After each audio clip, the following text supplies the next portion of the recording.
bienvenue à toutes et à tous à notre lancement. Mon nom est Anne Gallagher. Le mien est Frédéric Gosselin. Nous sommes directeurs du nouveau pôle en neuropsychologie et neurosciences cognitives et computationnelles, le Cérébro. Merci beaucoup à tous ceux qui ont participé au concours pour proposer des noms. Nous en reparlerons tout à l'heure. Pour commencer, nous souhaitons donner la parole à certains membres clés de notre université, des gens qui ont contribué de près ou de loin à la naissance de Cérébro. Donc, sans plus tarder, on va laisser la parole à Dr. Yves Joannette, qui est vice-recteur adjoint à la recherche, découverte, création et innovation à l'Université de Montréal. À tout de suite.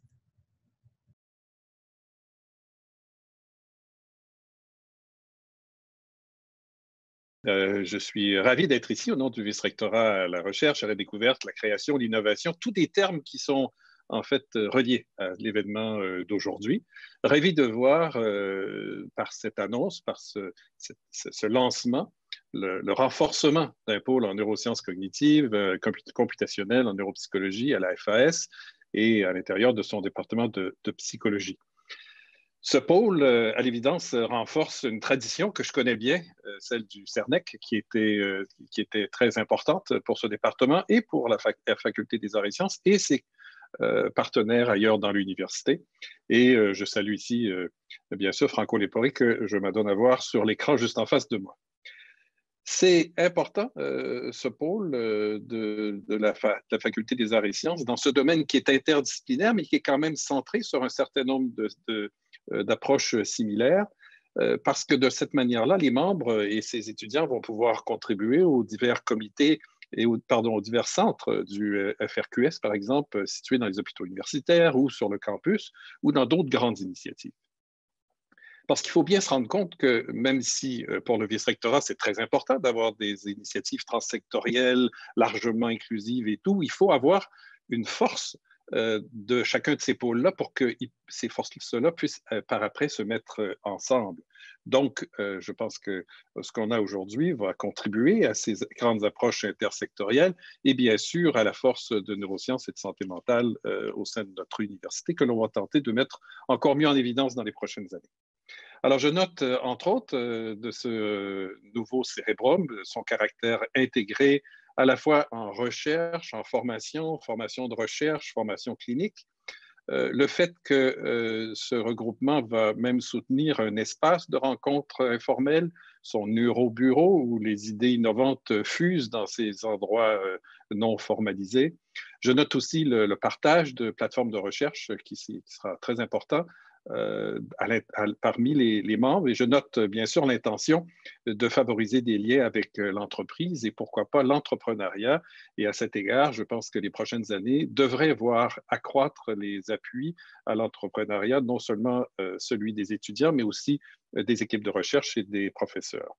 Et puis, je note bien sûr l'importance que va constituer le numérique au sein de ce Cérébrum, non seulement par le fait des neurosciences computationnelles, mais aussi du numérique en clinique et de la recherche clinique en numérique, comme malheureusement la pandémie actuelle nous montre combien elle est importante.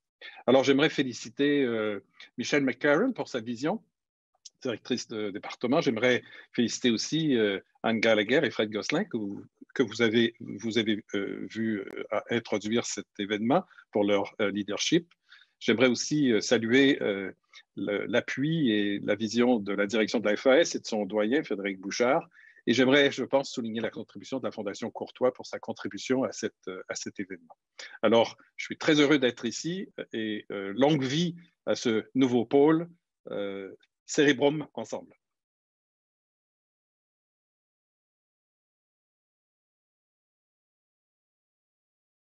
Chers collègues, c'est un plaisir pour moi d'être avec vous aujourd'hui. Je tiens à souligner, je remercie mon collègue Dr. Joannette pour ses bons mots. Ce que je voudrais souligner là, pour les quelques minutes là, que j'ai avec vous, c'est que vous créez chaque jour quelque chose de vraiment remarquable au département de psychologie. Vous êtes un grand département, puis grand pas juste dans sa taille, mais je dirais dans ses ambitions. Et je tiens à souligner, vous le savez déjà, je ne vous apprends rien, mais le fait qu'un même département ait pu encourager, soutenir 2 prix du Québec une même semaine. Donc, je tiens à saluer nos collègues Isabelle Perretz et Mireille Cyr pour leur travail formidable. Mais ce que leur réussite souligne, c'est que vous avez créé un département qui permet à ces ambitions-là, dans des horizons très diversifiés, de se développer et de s'épanouir au cours du temps. Et donc, j'accueille disons, la naissance de Cérébrum, en fait, en continuité avec ce que vous faites depuis des années, soit de créer des communautés qui permettent à des nouvelles idées et à des talents partout dans le monde de s'épanouir. Donc, pour moi, c'est un chapitre de plus dans une belle œuvre collective que vous écrivez chaque jour. Et je tiens vraiment là, à remercier tout le département, en particulier votre directrice, Michelle McCarroll, ainsi que tout le personnel de soutien et d'administration du département qui vous aide au quotidien là, à réaliser vos rêves. En fait, je ne dirais pas les rêves les plus fous parce qu'ils se réalisent. Donc, vos rêves les plus audacieux. Et je dois saluer aussi, je dirais, votre appétit collectif de créer Cérébrum, parce que s'il y a une chose où on peut s'améliorer, où on devrait s'améliorer, c'est que, je dirais, notre réputation, qui est bonne, n'est pas proportionnelle à la qualité intrinsèque de nos expertises. On est très, très, très fort en recherche et malheureusement, ce n'a pas toujours la visibilité que cette excellence mérite. Et ça prend des pôles comme Cérébrum à un moment donné pour aider à attirer l'attention ou, je dirais, à canaliser, disons, la visibilité pour permettre à nos expertises qui sont déjà bonnes, notre qualité intrinsèque est déjà là, mais d'obtenir la reconnaissance qu'elles méritent. Et donc, je tiens vraiment à vous féliciter de continuer tout le beau travail que vous faites au département psychologie d'une manière très ouverte. On a parlé des établissements hospitaliers, mais aussi des autres facultés, toutes les collaborations que vous avez avec d'autres facultés à l'Université de Montréal et dans d'autres universités. Et on a très, très hâte de vous accompagner au cours des prochaines années dans ce projet-ci et dans d'autres. Et tout à l'heure, j'aurai le plaisir là, de saluer la Fondation Courtois qui nous accompagne dans toutes ces démarches. Mais entre-temps, je souhaite longue vie à Cérébrum et au département de psychologie et la meilleure des chances pour la suite.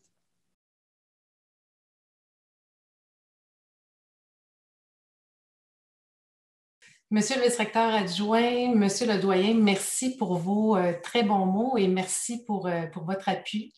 Chers collègues, bonjour. C'est vraiment avec une immense, très, très grande fierté là, et beaucoup d'honneur que je participe à titre non seulement de professeur en neuropsychologie, mais aussi comme directrice du département de psychologie au lancement de Cérébrum, pôle de recherche et formation en neurosciences cognitives et computationnelles et en neuropsychologie, et que je vous souhaite aussi la bienvenue à cet événement. Je souhaite souligner que 29 professeurs du département de psychologie ont travaillé en collaboration pendant plus de 2 ans pour penser Cérébrum et pour lui donner vie. Le projet scientifique Cérébrum se structure autour des forces vives, comme l'a dit notre collègue Yves Joannette, des forces vives présentes depuis plus de 25 ans en neuropsychologie et en neurosciences cognitives au département de psychologie de l'UDM. Celles-ci, on l'a aussi mentionné, se sont notamment développées via le Centre de recherche en neuropsychologie et cognition, qui était dirigé par notre collègue Franco Leporé. Et maintenant se regroupent et continueront de s'accroître dans le cadre de Cérébrum. Donc, vous en apprendrez davantage sur les éléments centraux de Cérébrum au cours de cet événement. Cérébrum, avec ses proches collaborateurs comme le BRAMS et les centres de recherche affiliés, vise notamment à créer des nouvelles collaborations et opportunités en recherche et en formation également, au cœur desquelles seront le numérique et la science des données. Il souhaite favoriser le rayonnement de nos chercheurs et étudiants, d'innover en enseignement et aussi, on l'a déjà mentionné, créer de nouveaux partenariats industrie-UDM en neurosciences cognitives et computationnelles et en neuropsychologie. Ceci, bien évidemment, en collaboration avec l'ensemble des autres acteurs de l'Université de Montréal et institutions partenaires qui œuvrent dans le domaine.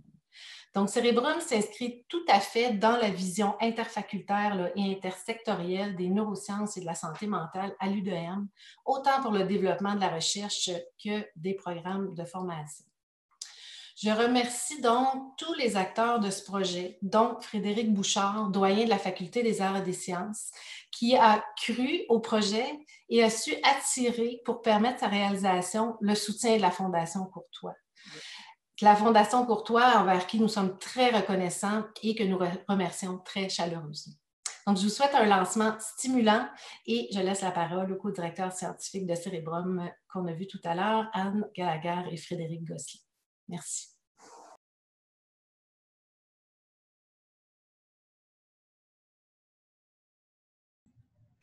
Nous revoilà, Anne et moi, pour vous parler du Cérébrum. D'abord, le nom, le Cérébrum. Nous avons reçu plus de 130 propositions de noms. Cérébrum a été choisi parmi ceux-ci par les 7 membres du comité exécutif. Il a été proposé par Sarah Provost, étudiante au doctorat en neuropsychologie et recherche-intervention. Bravo, Sarah. Tu te mérites un prix de 500 $ pour ta trouvaille. Donc, qu'est-ce que le Cérébrum? D'abord, notre mission, c'est de contribuer au rassemblement des forces en recherche, en neuropsychologie et neurosciences cognitives et computationnelles sur l'ensemble du campus de l'Université de Montréal. Ça pour permettre l'émergence d'un acteur majeur sur le plan international. Avec Cérébrum, nous débutons au département de psychologie qui compte 29 professeurs-chercheurs qui travaillent dans le domaine. Nous visons éventuellement à contribuer au développement et à intégrer un regroupement plus large, interfacultaire, en neurosciences et en santé mentale à l'Université de Montréal, dans lequel nous serons le pôle neuropsychologie et cognition. Notre groupe actuel de 29 professeurs-chercheurs se distingue par de nombreuses réalisations. En effet, ces chercheurs sont parmi les mieux financés à l'Université de Montréal, et cela autant en termes de subventions de recherche que d'infrastructures. En plus de la nouvelle chaire philanthropique Courtois, dont le ou la récipiendaire sera annoncé dans quelques instants, 8 de nos membres détiennent des chaires de recherche du Canada, 2 sont co-titulaires de la chaire philanthropique Casavant et 5 ont une bourse salariale FRQS ou IRSC. Au niveau de la formation, le département accueille actuellement 2200 étudiants au premier cycle et 273 étudiants au cycle supérieur, dont 80% au doctorat. Et en plus de tous ces étudiants, ces professeurs, au cœur du Cérébrum, il y aura l'espace Neurobureau. Qu'est-ce que c'est l'espace Neurobureau? C'est un nouveau lieu innovant de travail collaboratif, de création, de formation, qui va voir le jour avec le réaménagement et les travaux à venir au pavillon Marie-Victorin. À cela s'ajoutent les plateformes technologiques partagées, comme la MIG, et les plateformes aussi rattachées à des laboratoires spécifiques, comme le Dôme au France. Au Cérébrum, nous soutiendrons et nous développerons des programmes de formation interdisciplinaires et innovants en neuropsychologie et en neurosciences cognitives et computationnelles, comme par exemple le baccalauréat en neurosciences cognitives, le seul en son genre en français au monde. Le département offre également une formation en recherche fondamentale au 2e et au 3e cycle, et son volet neurosciences cognitives et computationnelles est présentement en développement. Le département de psychologie offre également 2 doctorats en neuropsychologie clinique, l'un à vocation recherche-intervention et l'autre à vocation essentiellement professionnelle. La clinique universitaire de psychologie, la CUP, est un milieu de formation pratique qui accueille des usagers de la communauté et fait partie intégrante de la formation de ces doctorants. Un autre objectif du Cérébrum est de créer de nouveaux partenariats avec des acteurs industriels pour accélérer le transfert de connaissances. Nous offrirons des locaux à des entreprises en démarrage, des start-up, œuvrant dans le domaine de la neuropsychologie, la neurosciences cognitives et computationnelles, ainsi que la santé numérique, en partenariat avec des incubateurs basés à Montréal. D'ailleurs, Jean-Maxime Larouche, un étudiant au doctorat recherche du département, vous présentera IPOC, sa compagnie en démarrage, un peu plus tard. Grâce au soutien financier de la Faculté des arts et sciences, que nous remercions d'ailleurs, nous sommes en train de développer une série d'activités scientifiques et d'opportunités de financement que nous vous présenterons aujourd'hui ou dans les semaines à venir. Donc aujourd'hui, on a le plaisir de vous présenter notre programmation scientifique pour l'hiver 2021 qui va être présentée sur la page du lancement. Vous allez trouver une liste de conférences et d'ateliers interactifs qui vont vous être offerts à partir de janvier prochain. Donc maintenant, nous allons laisser la parole à notre doyen, Frédéric Bouchard, qui a une grande annonce à nous faire. Il va être suivi par des collègues du département qui vont parler brièvement de leurs travaux de recherche. À tout à l'heure.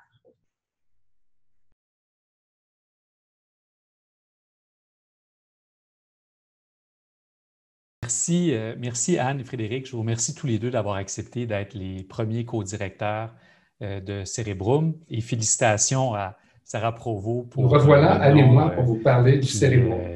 D'abord, le nom. Qui va faire la renommée du département. Donc, bravo et bravo aux autres membres aussi qui ont soumis des propositions. Donc, on a parlé de la Fondation Courtois et je dois dire, c'est une grande annonce à plusieurs titres.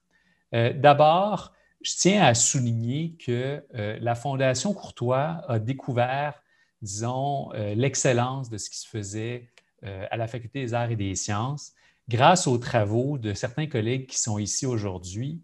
Donc, je tiens à remercier Sylvie Belleville et Pierre Bellec qui ont montré que les neurosciences qu'on fait à la Faculté des arts et des sciences sont dignes d'un soutien sérieux dans la durée. Donc ça, il faut le souligner. Si vous n'aviez pas fait si bonne impression, on ne serait pas ici aujourd'hui pour annoncer cette chaire. Je tiens à décrire donc la chaire Courtois en recherche fondamentale. Quand on dit que c'est une grande annonce, c'est la première chaire facultaire. Donc en fait, c'est une chaire dotée. Donc il y aura dans 150 ans, il y aura une chaire Courtois. Et le donateur, la Fondation, souhaitait soutenir la recherche pour ces chaires-ci, en recherche fondamentale. Il n'y a pas de... bien sûr, on est très intéressé au fait que cette recherche puisse avoir des applications, mais il y avait le désir vraiment de soutenir, disons, la recherche fondamentale dans sa contribution scientifique la plus, je dirais, l'aspiration à la contribution à la connaissance pour elle-même. Tant mieux s'il y a des applications, mais s'il n'y en a pas, ce n'est pas grave en soi non plus. Et donc ça, je tiens à le souligner parce que c'est assez rare d'avoir des donateurs qui souhaitent soutenir la recherche de cette manière-là. Le désir était de soutenir la recherche en sciences naturelles et donc la chaire facultaire, au cours du temps, peut aller dans d'autres domaines, mais il a été convenu que le premier mandat, le premier titulaire, serait en neurosciences et c'est d'où l'annonce d'aujourd'hui. C'est aussi cette chaire qui permet de soutenir Cérébrum et donc des activités collectives qui bénéficient à la communauté au-delà du titulaire. Je dois dire que ça a été extrêmement difficile. J'ai dit qu'il y avait beaucoup d'excellence au département. C'est vrai. Je dirais que c'est un bon problème à avoir, mais il reste que ça mène à des choix déchirants parce que si on avait pu, il y a plusieurs personnes qui auraient été, qu'on est convaincu qui auraient pu bénéficier de cette chaire-là. Mais des choix difficiles, ça fait partie de la vie universitaire. Et ce que nous avons fait, c'est que nous avons fait un comité de sélection. Sur le comité de sélection je présidais le comité de sélection. Nous avions Michelle McCarroll, directrice du département de psychologie, Yves Joannette, vice-recteur adjoint à la recherche, découverte, création et innovation. Et nous avions demandé à un expert externe, Thomas Paus, professeur au département de psychologie de l'Université de Toronto, dont les domaines d'expertise sont la perception, cognition et les neurosciences cognitives, d'évaluer les candidatures. Tel que je l'ai mentionné, les candidatures étaient exceptionnelles et c'est mon grand plaisir d'annoncer le premier titulaire de la chaire Courtois en recherche fondamentale, Yann Charret, professeur et chercheur en neurosciences cognitives, qui travaille sur l'étude des représentations visuelles et auditives de haut niveau grâce aux techniques de neuroimagerie. Je vais vous dire un peu quelques mots sur Yann, parce qu'en plus, c'est un nouveau collègue. Donc, je dirais, Yann, bienvenue. On aimerait ça accueillir tous nos collègues avec autant de pompe, mais je dirais que ce n'est pas le cas aussi souvent qu'on le souhaiterait. Donc, tel que je le mentionne, Yann travaille sur l'étude des représentations visuelles et auditives de haut niveau grâce à la neuroimagerie. Il étudie les bases neurobiologiques des différences individuelles sur le plan de la personnalité et du comportement, en portant une attention particulière à la perception humaine, la mémoire et la prise de décision. La question de savoir comment l'expérience affecte la manière dont notre cerveau façonne le monde que nous voyons l'intéresse plus spécifiquement. Donc, Yann, je ne veux pas te faire peur, mais c'est très proche de préoccupations de philosophes. Donc, peut-être que dans un âge plus avancé, on pourra penser à une affiliation secondaire au département de philosophie, mais une chose à la fois. Il a été étudiant de premier cycle au département de psychologie de l'Université de Montréal. En 2010, il obtient un PhD sur les mécanismes neuronaux qui sous-tendent la voix et la perception du genre de la voix à l'Université de Glasgow. Ensuite, il poursuit ses recherches et son apprentissage comme chercheur postdoctoral à Cambridge, à la Medical Research Council's Cognition and Brain Sciences Unit, pour comprendre la dynamique neuronale des idiosyncrasies représentationnelles. Il utilise une combinaison de méthodes de neuroimagerie, IRMF, d'électrophysiologie, MEG, et du comportement. Ces méthodes de recherche le conduisent alors à explorer les représentations d'objets visuels dans le cerveau de volontaires atteints d'un trouble du spectre autistique. Depuis 2010, Yann Charret est maître de conférence à l'École de psychologie de l'Université de Birmingham et à compter de mai 2021, nous l'accueillerons avec grand plaisir à l'Université de Montréal, au département de psychologie, comme professeur adjoint en neurosciences cognitives et computationnelles. Je ne parlerai pas de son projet de recherche, de sa programmation de recherche, parce que mes capacités de lecture ont testé leurs limites. J'ai lu très bien les lignes qu'on m'avait offertes, mais je préfère laisser la science parler pour elle-même. Mais je tiens à souligner que la Fondation Courtois ici, c'est un geste très fort pour la faculté. C'est une reconnaissance de l'excellence que nous avons en neurosciences, mais pour la recherche en général à la faculté. Et je dirais, on est très reconnaissant, bien sûr, du soutien financier qui est conséquent, mais surtout du soutien moral. Ça nous rassure tous de savoir qu'il y a des personnes passionnées de recherche et de sciences qui nous soutiennent, que ce soit moralement ou financièrement. Donc, au-delà du soutien financier, je tiens à remercier la Fondation Courtois pour son soutien moral à la recherche à la faculté, parce que ça nous donne vraiment un encouragement à poursuivre avec ambition et audace nos travaux. Donc, je laisserai maintenant la parole au titulaire, au premier titulaire de la chaire Courtois, et je mentionne par ailleurs que la chaire Courtois est un mandat de 7 ans non renouvelable et donc que Yann est le premier titulaire de la chaire Courtois en recherche fondamentale. Bravo Yann et bravo aussi à tous les autres candidats qui ont vraiment soumis des candidatures d'exception et on va toujours être intéressé là, à soutenir vos travaux d'une manière ou d'une autre. Bravo Yann.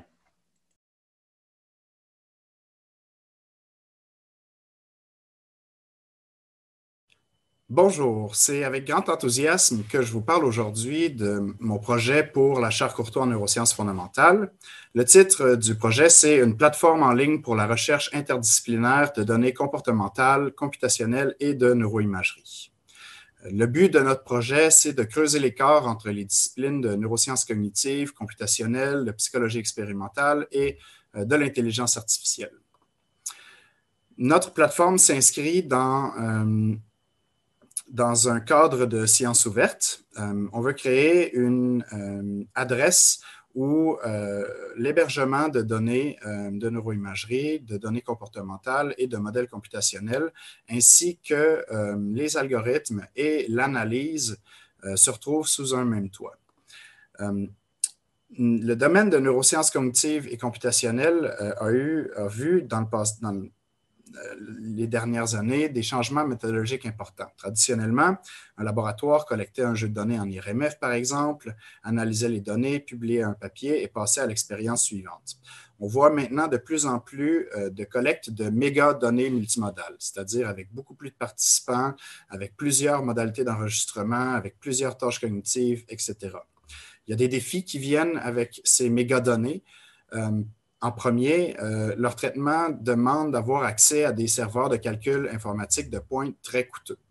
Il y a beaucoup d'universités qui ont accès à ces serveurs. Je pense par exemple à Canada Compute, mais il reste que leur accès est limité. Deuxièmement, les mégadonnées nécessitent le développement d'algorithmes sophistiqués qui permettent leur traitement de ces données qui sont très lourdes. Et finalement, et peut-être le point le plus important, le système actuel de sciences ouvertes consiste uniquement à héberger des données. que ça implique, c'est qu'un chercheur doit télécharger sur son propre serveur les données avant de les analyser. Et si des centaines de laboratoires téléchargent le même jeu de données, eh bien, on voit des données redondantes à travers plusieurs serveurs, ce qui implique un coût à notre empreinte de carbone scientifique. Donc, le but de notre plateforme en ligne, c'est de faciliter l'accès aux mégadonnées et à la découverte neuroscientifique en neurosciences cognitives et computationnelles. En parallèle avec l'avancement des mégadonnées, on a vu des avancées en intelligence artificielle. On a maintenant accès à des réseaux de neurones, comme par exemple AlexNet, qui a été créé en 2012, qui rivalise maintenant en performance avec la performance humaine pour reconnaître les catégories des objets qui sont présents dans une scène.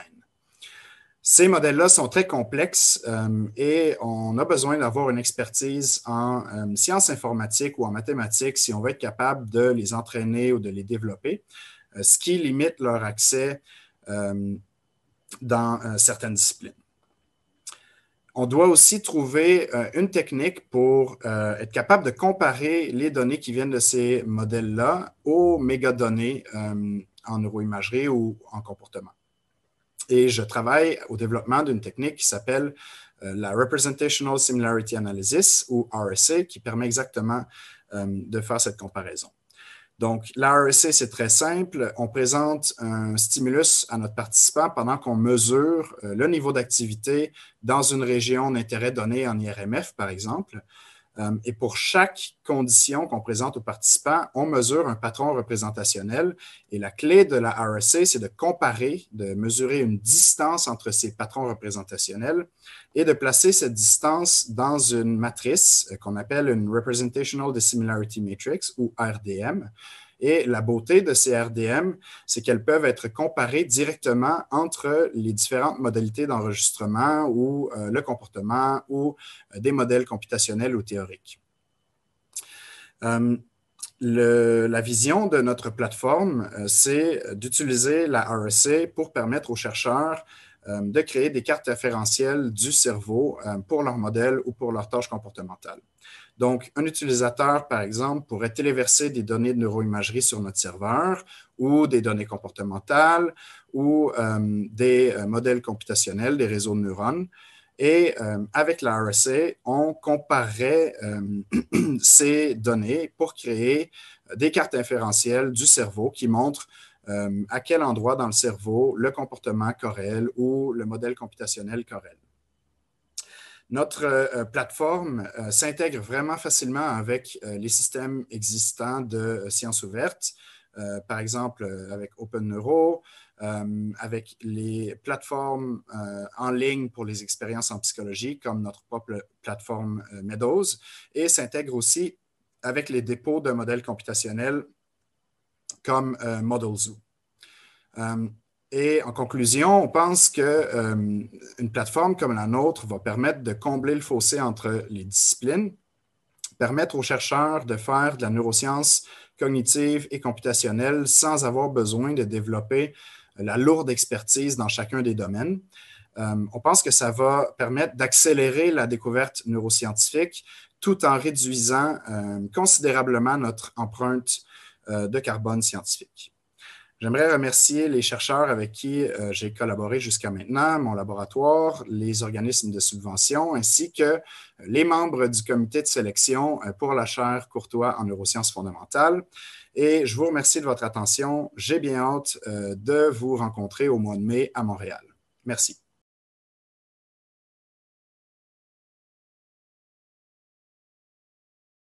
À ce lancement d'un nouveau pôle en neurosciences de la cognition ou en neuropsychologie, dont le terme va être dévoilé lors de cet événement et que j'ai hâte de connaître. J'y crois fermement en ce pôle parce que ça nous permet de nous rassembler dans un même espace, et je crois en même espace et de laboratoire et de rencontres pour venir vraiment rassembler nos forces qui, au cours des 20 dernières années, se sont plutôt éparpillés dans différents centres, dans différentes spécialités. Et personnellement, j'y ai contribué, comme vous le savez. Pour la plupart d'entre vous, j'ai créé et fondé le Brahms, donc, qui est un centre affilié à l'Institut neurologique de Montréal de McGill et qui se centre sur le cerveau musical. Mais forte de cette expérience, j'espère que ça va venir enrichir cette expérience dans ce nouveau pôle. Comme je vous le dis, j'y crois vraiment fermement à la possibilité de s'enrichir, de créer des rencontres fortuites, insoupçonnées avec des collègues avec lesquels, en fait, j'ai bien hâte de collaborer parce que je sais que nous avons une richesse incroyable au département. Alors, je pense que c'est l'avenir de notre département. Maintenant, je sais aussi que je dois vous parler de mes recherches en 2-3 mots. Alors imaginez le défi, surtout depuis chez moi où je parle à un ordinateur. Alors j'aimerais juste vous dire peut-être quelques mots sur ce qui m'enchante et le mot est intentionnel bien sûr pour l'instant. Alors une première chose, c'est cette découverte tout à fait assez étonnante pour moi, qui est que tout le monde improvise par le chant. En tout cas, 67% de la population chante sans avoir de schéma préalable de qu'est-ce qu'ils vont chanter. Alors vous me direz, bon, belle affaire. Eh bien, non seulement tout le monde peut improviser, mais on improvise bien et on révèle ainsi toutes ces connaissances musicales implicites qu'il est très difficile d'étudier autrement par des tâches expérimentales dites classiques. Alors, on est parti dans cette aventure, on a testé des amusiques, donc des gens qui chantent faux, mais qui, dans leur improvisation, nous révèlent bien des choses sur leurs connaissances.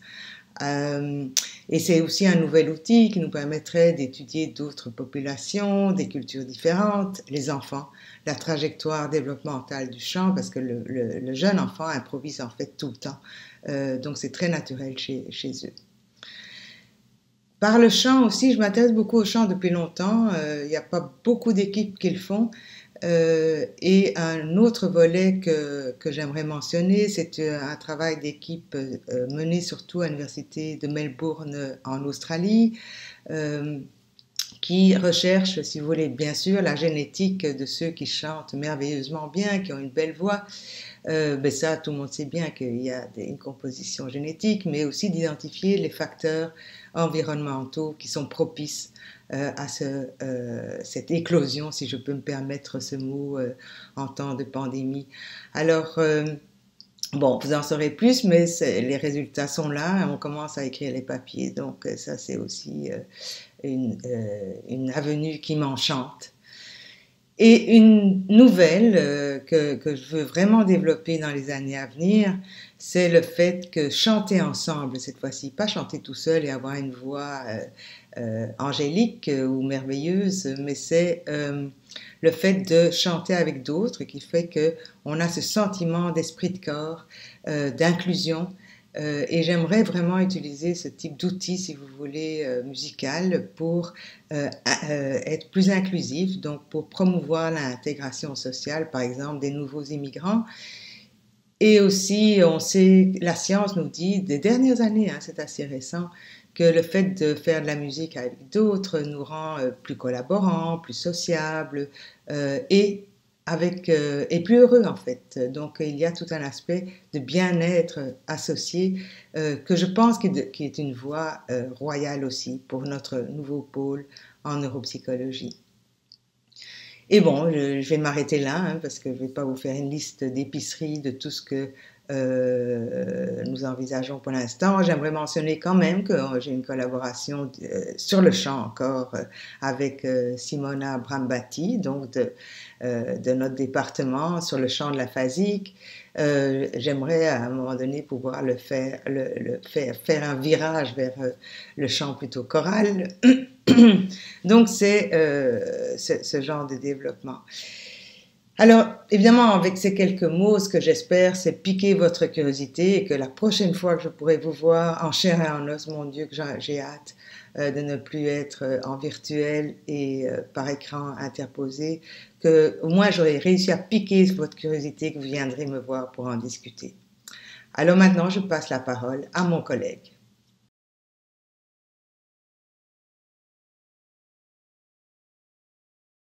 Bonjour, mon nom c'est Pierre Bellec, je suis professeur au département de psychologie et je suis ravi de me joindre aujourd'hui à vous pour lancer cette grande initiative. Le projet principal de mon laboratoire s'appelle le projet Courtois Neuromode. Et dans Courtois Neuromode, on essaye de développer des modèles d'intelligence artificielle pour imiter le comportement de sujets humains ainsi que l'activité de leur cerveau. Et on fait tout ça dans le cadre de tâches assez complexes et notamment de tâches de jeux vidéo. Donc j'ai préparé quelques petites vidéos pour vous montrer de quoi il s'agit et le genre de jeu et le genre de tâches qu'on essaie de résoudre. Donc laissez-moi partager mes diapositives avec vous et puis nous allons regarder ça ensemble. Donc ici on va regarder une partie de Shinobi 3, la revanche du maître ninja, et c'est un joueur humain qui va jouer. Je vais vous préciser certains éléments de stratégie de ce joueur-là, parce qu'on va revenir dessus avec le réseau artificiel. Donc allons-y, on démarre le niveau, on voit, hop, le joueur vient de courir et de donner un grand coup de sabre pour tuer le premier ninja, ensuite il saute pour tuer le deuxième, court, donne un coup de sabre pour tuer le troisième, et maintenant il y a un gros trou. Et observez comment il va le passer, hop, saut périlleux au-dessus du trou. Voilà, ça a été très vite, mais le joueur a dû développer une véritable expertise, car il y a besoin d'un timing très précis dans les appuis des touches pour réussir à passer cette partie du niveau-là. Et maintenant, voyons un réseau de neurones artificiels, un système d'intelligence artificielle, qui a été entraîné, non pas à être bon à ce jeu vidéo-là, mais à imiter le comportement de ce joueur au travers de dizaines et de dizaines de parties qui ont été observées. Et regardons comment il arrive à passer ce moment-là du niveau. Donc, il va démarrer, hop, il court, il donne un coup de sabre comme le joueur humain. Ensuite, il a essayé de sauter pour donner un coup de pied dans la tête du ninja, mais ça a raté. Ensuite, il court, coup de sabre encore. Et donc, voici le fameux trou, voyons comment le réseau se débrouille.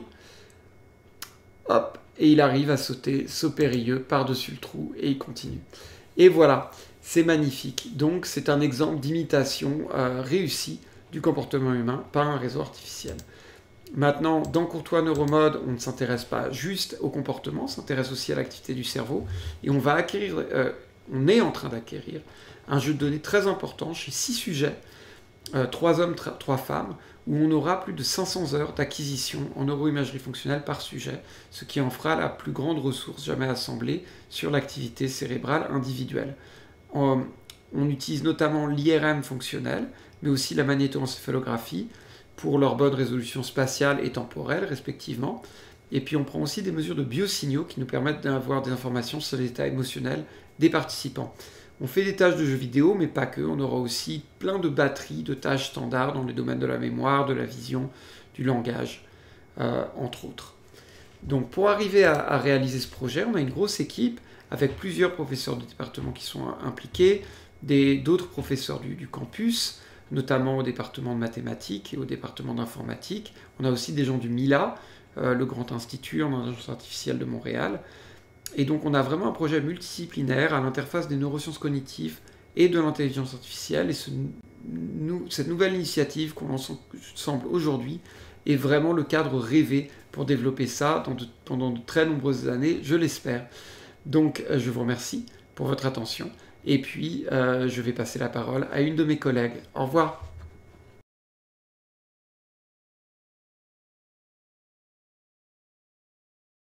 Bonjour, je suis Sarah Lippé, je suis neuropsychologue et professeure titulaire au département de psychologie. Ça me fait plaisir d'être avec vous virtuellement aujourd'hui et je vous mets quelques photos de moi simplement au lieu de vous mettre un vidéo live. J'ai créé le Neuroscience of Early Development Lab il y a presque 10 ans maintenant. Vraiment, l'intérêt du laboratoire, c'est d'essayer de prédire l'impact des facteurs de risque prénataux et génétiques sur le neurodéveloppement, d'identifier précocement les troubles neurodéveloppementaux et d'accélérer les découvertes sur les traitements. Alors, on sait que les troubles neurodéveloppementaux sont des troubles qui ont des impacts et des conséquences toute la vie, sur l'employabilité, sur la qualité de vie, les relations, etc. Malheureusement, il y a très, très peu d'options et de solutions pour ces enfants qui ont des facteurs de risque et éventuellement qui développent des troubles neurodéveloppementaux. Alors, l'intérêt, c'est d'essayer de mieux comprendre les causes de l'apparition de ces troubles et puis de développer des options d'intervention et de traitement. En particulier, j'utilise l'électrophysiologie pour déterminer des marqueurs très, très précoces des troubles neurodéveloppementaux. Et ceci m'amène à essayer de prédire le neurodéveloppement, par exemple, en regardant la variation de la synchronisation du signal qui diffère en fonction de l'âge, mais aussi des capacités d'adaptation, même des bébés. Chaque enfant est différent et puis le développement de statistiques avancées, de grandes bases de données sont essentiels afin d'étudier toutes les variables qui peuvent influencer le neurodéveloppement. Alors, c'est très important maintenant d'avoir ce type d'études avec des statistiques avancées pour essayer de stratifier le plus possible nos résultats, puis d'essayer de mieux comprendre les mécanismes à la base des troubles neurodéveloppementaux. Parmi les variables ou les facteurs de risque que j'étudie avec mon équipe, l'environnement prénatal, la génétique, les cascades des événements au cours du neurodéveloppement, le stress, la présence d'épilepsie, l'apparition d'un cancer, le traitement et les interventions, donc est-ce qu'elles sont efficaces, et puis l'influence des habitudes de vie.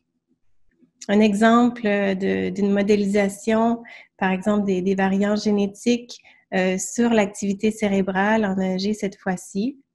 Alors, on voit avec des modèles statistiques avancés, par exemple, que l'âge va avoir un impact particulier sur l'activité cérébrale. Mais en deuxième lieu, tout de suite vienne la présence d'une mutation, même si elle est peu pathologique. Et le niveau de quotient intellectuel va aussi avoir une influence sur le signal électrophysiologique et la maturation de ce signal. Alors voici, ce fut bref, mais voici mon équipe, Neuroscience of Early Development, et je suis très contente et ravie de faire partie de ce nouveau groupe de recherche en neurosciences et neuropsychologie computationnelle. Merci.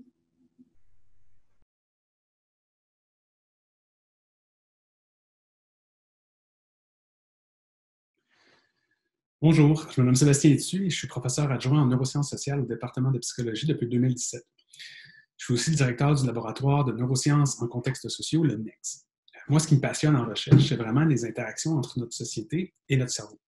En effet, notre cerveau possède toute la machinerie nécessaire pour naviguer notre environnement social, qui est super complexe, et aussi nous permettre de modifier, de modeler nos sociétés.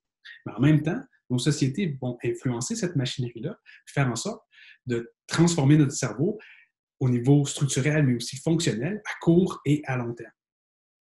Mes travaux ont notamment montré comment des structures profondes du cerveau, notamment le système dopaminergique, étaient impliquées dans notre capacité à utiliser et modifier nos normes sociales dans un contexte social changeant.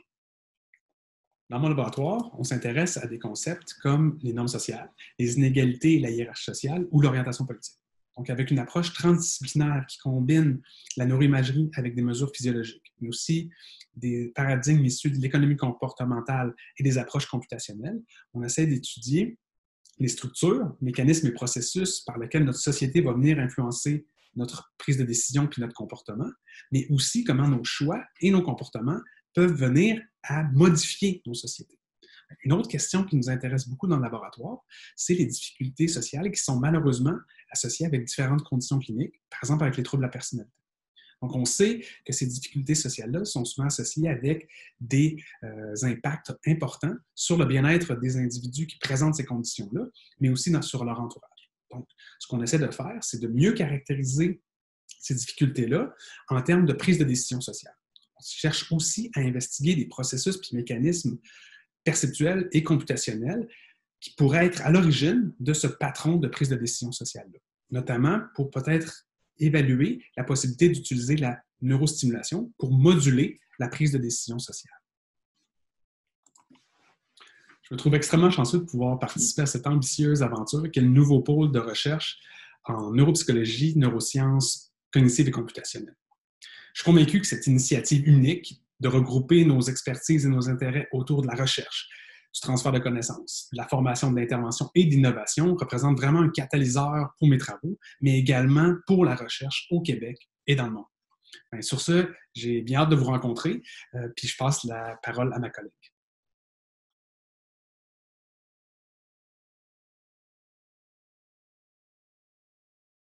Bonjour, je suis Nadia Gosselin, je suis professeure au département de psychologie et membre du comité exécutif du nouveau pôle en neuropsychologie et neurosciences. Mon laboratoire de recherche s'intéresse aux liens qui lient le sommeil au fonctionnement du cerveau pendant la journée. Donc, pour faire ce genre d'études, on utilise des capteurs de l'activité cérébrale, mais aussi des capteurs de l'activité oculaire, musculaire, cardiaque, et respiratoire pendant le sommeil. Ces capteurs-là nous permettent d'avoir non seulement le type de sommeil, mais aussi l'intensité du sommeil. Ils nous permettent aussi de mesurer la connectivité entre les différentes régions cérébrales pendant le sommeil. Ces informations-là sont importantes à obtenir parce qu'on sait que pour avoir un sommeil récupérateur, on doit avoir un cerveau où les différentes régions cérébrales sont bien synchronisées. Ces questions-là sont particulièrement intéressantes lorsqu'on présente des troubles du sommeil ou lorsqu'on présente une pathologie cérébrale ou des lésions cérébrales. C'est le cas, par exemple, des traumatisés crâniens graves qui ont des pertes massives de matière blanche.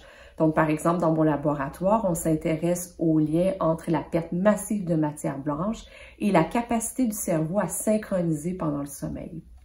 On s'intéresse aussi au lien qui unit l'apnée du sommeil et le risque de déclin cognitif avec l'âge. Donc, on sait que les personnes avec apnée du sommeil vont cesser de respirer pendant au moins 10 secondes des centaines de fois par nuit. Et cette fragmentation-là du sommeil est un risque pour la démence. Mon laboratoire de recherche est situé à l'extérieur du campus de l'Université de Montréal. Il fait partie du Centre d'études avancées en médecine du sommeil de l'Hôpital du Sacré-Cœur de Montréal, qui fait partie du CIUS du Nord de l'île de Montréal. Donc, d'avoir mon laboratoire à l'extérieur du campus me permet d'être près des patients, par exemple les patients hospitalisés que j'étudie dans mes projets de recherche et les patients de la clinique du sommeil qui font partie de mes protocoles de recherche également. Et ça me permet d'être aussi très près des enjeux et des questions cliniques que nous avons, par exemple, chez les patients traumatisés crâniens ou les patients présentant des troubles du sommeil. Par contre, au département de psychologie de l'Université de Montréal, il y a toute une expertise en analyse de données de la neuroimagerie et en analyse de données de masse.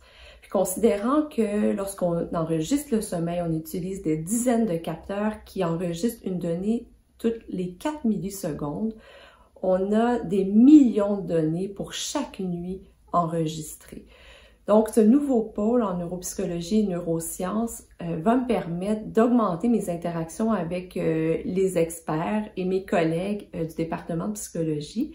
Ça va aussi permettre aux étudiants du Centre d'études avancées en médecine du sommeil d'explorer davantage les méthodologies de neurosciences computationnelles dans l'étude du sommeil. Je passe la parole à mon collègue.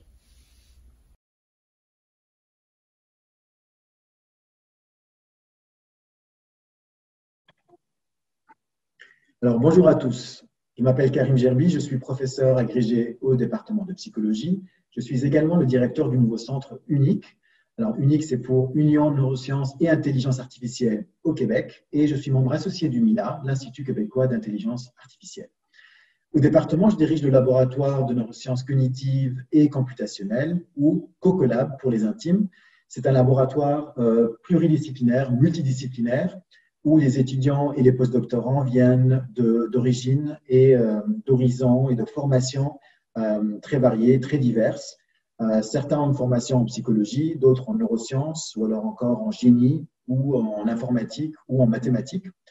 Et les recherches qu'on mène dans le laboratoire sont vraiment à la croisée des chemins, à l'interface vraiment entre neurosciences cognitives et neurosciences cliniques, mais aussi la science des données. Plus concrètement, qu'est-ce qu'on fait ? Bien, on va collecter l'activité cérébrale, on va la mesurer avec des outils de pointe, notamment, par exemple, avec la magnétoencéphalographie, la MEG. dont nous avons la chance d'avoir une ici au département de psychologie. C'est super important. Pourquoi? Parce que ça nous permet de mesurer l'activité cérébrale à la milliseconde près, donc quasiment suivre l'activité cérébrale en temps réel. Ça nous permet d'étudier des processus cognitifs, par exemple comme la prise de décision, comme l'attention, comme la mémoire ou la perception de la parole, mais aussi de regarder des états cognitifs, des états attentionnels, mais aussi des états de conscience normaux ou altérés, comme le sommeil. On a des projets sur le rêve ou des projets où on regarde les modulations d'activité sous anesthésie, par exemple. Donc, on utilise en général des outils, encore une fois, comme la MEG ou l'EEG, l'électroencéphalographie, qui ont une résolution temporelle incroyable, qui nous permettent de faire ça, combiné avec d'autres mesures qui nous permettent une résolution spatiale très importante, comme l'IRM fonctionnel, notamment.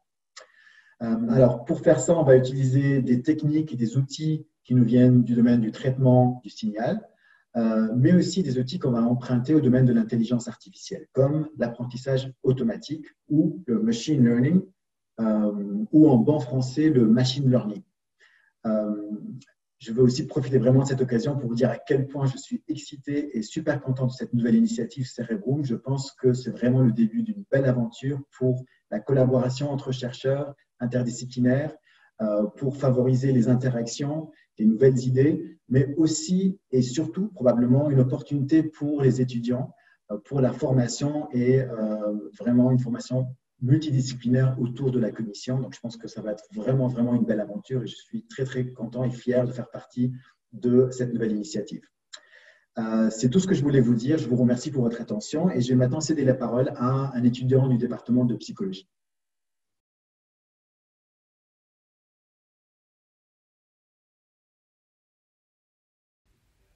Bonjour tout le monde, je m'appelle Jean-Maxime Larouche, je suis étudiant au doctorat en neurosciences cognitives à l'Université de Montréal sous la direction de professeur Frédéric Gosselin.